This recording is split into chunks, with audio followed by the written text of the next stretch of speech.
Fire signs, tignan po natin kung ano ang mensahe para sa iyo ngayong araw. Keep in mind po na ito ay general reading lamang, so hindi po lahat ay makaka-relate, so be open-minded. Sa mga hindi pa po nakasubscribe dito sa ating channel, please subscribe na po kayo. And palike na din po ng ating video. At sa mga nais pong mag-avail ng ating private readings, Lucky Stones and Amulet, makikita nyo po yung link sa description box below. Tarot Intentions by Aliana Reyes. Okay, tignan natin kung ano yung mensahe para sa'yo ngayong araw na ito. Spirit guide mensahe po natin. We have, I know I messed up everything. So may isang tao dito sa life mo na alam niya, na ginulo niya yung buhay mo, fire signs. Ayan. Alam niya kung ano yung ginawa niya sa'yo. Tingnan natin kung ano pa yung mensahe para sa'yo. Spirit guide, ano po yung mensahe natin? Mensahe pa natin kay Aries, Leo, and Sagittarius. We have Ascension. Meron tayo ditong Vigilance. So, mag-ingat po kayo sa mga gagawin ninyong hakbang in terms of parang, ayan, regarding promotion, regarding sa mga parang magle-level up sa life ninyo. Yung ile-level up ninyo. Medyo mag-ingat talaga kayo dito. Tingnan mo, puro hagdan, diba? Ayan, so wag din kayong magte-take ng elevator. I mean, wag nyong madaliin yung process. Ayan yung sinasabi sa inyo ni Universe. We have the Necropolis. Kasi alam nyo, at the end of the day, para pa rin talaga sa inyo to. Ayan yung nafe-feel ninyo ng mga bagay na para sa inyo talaga. Yung mga blessings, para sa inyo talaga yan, hindi yan mawawala. Kaya wag kayong mag-shortcut dito. Tignan natin kung ano pa yung mensahe para sa'yo. One more card, Spirit Guide. We have the Aristocrat. Ayan. So, mas gamitin mo yung isipan mo. And also, meron din dito, pwedeng magamit ninyo yung mga connections niyo that you build throughout the years.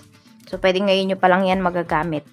Tignan natin, Spirit Guide. Ano tong I know I messed up everything? Saang part po ito ng life ni Fire Signs? Tignan natin.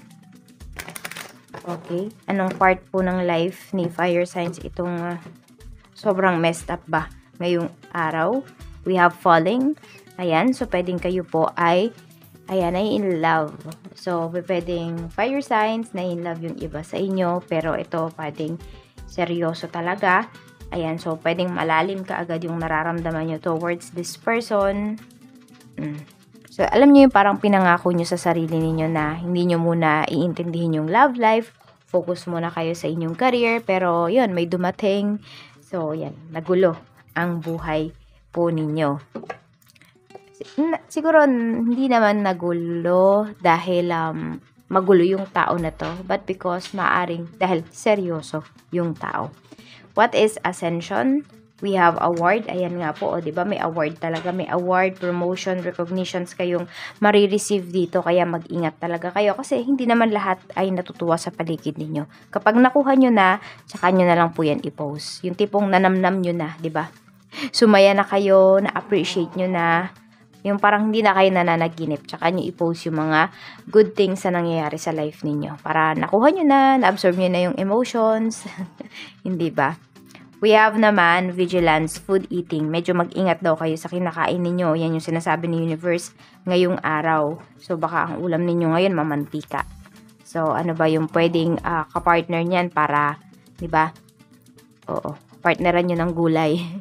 So, tingnan natin. Or could be more on, yun nga, fiber na, may fiber na pagkain. So, tingnan natin. Transition. Okay, ito pala sinasabi. Kasi yung The Necropolis, parang ending na yan eh. So, meron pa palang pagbabago. So, parang sinasabi dito, nothing is yet set in stone. Okay, kung yung alam mo na tapos na, hindi pa talaga yan tapos.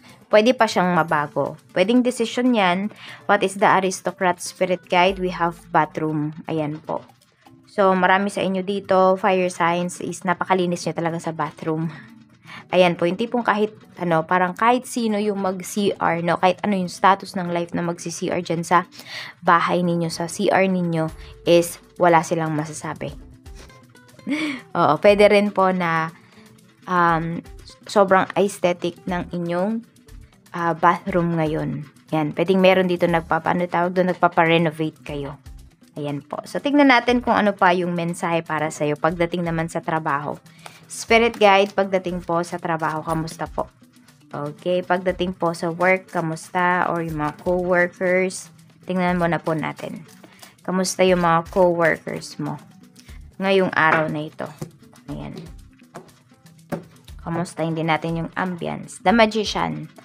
Ayan po. So, mga busy yung mga katrabaho mo ngayong araw. Tingnan natin, ano pa, ambience, spirit guide. We have Knight of Swords. Marami palang puyat dito. So, mga busy, tapos meron ding mga natutulog. Maabutan mo natutulog sila. Or pwedeng maabutan yan ng boss mo or ng manager ninyo or supervisor. Basta pa, may natutulog dito. Tapos mga halatang puyat, yung mga kasamahan mo dyan sa work ngayon. Meron din maiinit yung ulo kasi nga puyat, kulang sa tulog. Yan. Tignan natin. Pero ano naman, ando naman yung meron dito, marami pa rin na hindi pinapabayaan yung kanilang work. At kasama ka doon, fire signs. Tignan natin pagdating naman po sa negosyo. Kamusta yung sales mo?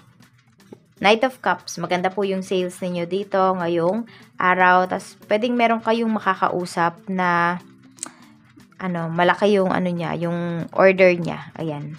Oo. Parang bultuhan.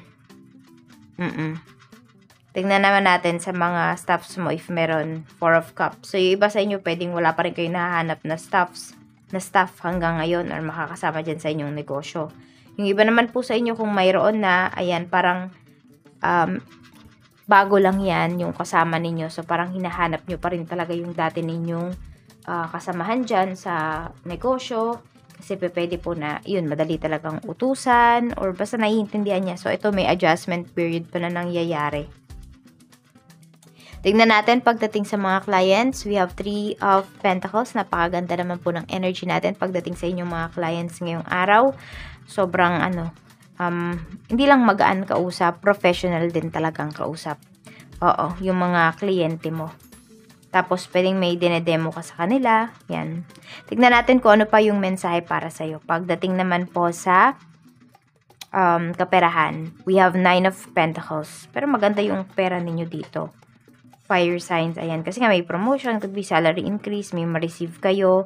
So, kung meron kayong hinihintay dito na big amount of money, pwede nyo na siyang makuha or lalakarin nyo yan ngayong araw na ito.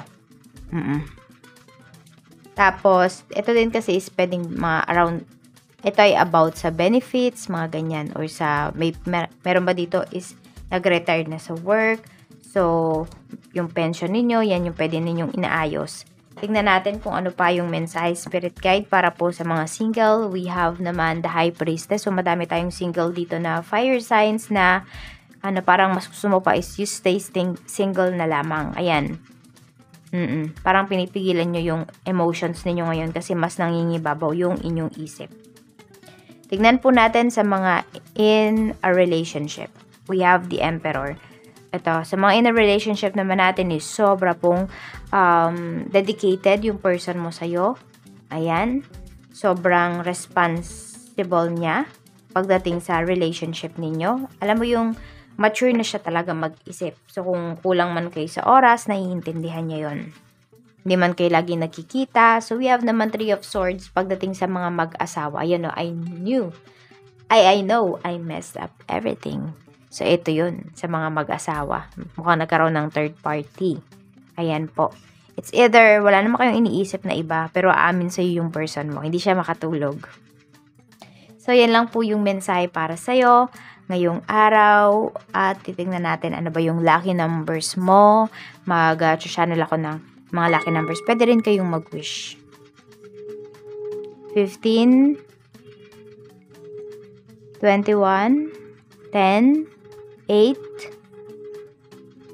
37, and 42. Ayan po yung inyong mga lucky numbers for today.